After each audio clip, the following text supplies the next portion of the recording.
Искате да смените уплътнението на вратата на фризера си. С тези стъпки ще го поправите за 0 време. Какво ви е необходимо? Ново уплътнение на вратата. Стъпка 1. Отстранете старото уплътнение на вратата.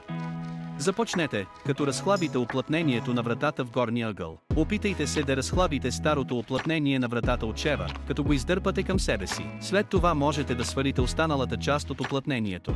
Стъпка 2. Поставете новото уплътнение на вратата. Поставете новото уплътнение на вратата в горния ъгъл. Поставете новото уплътнение на вратата и се уверете, че то е здраво поставено. Първо фиксирайте правилно горната част, като работите от единия горен ъгъл към другия. Продължете да се спускате надолу по страните и притиснете уплътнението на вратата здраво на мястото му.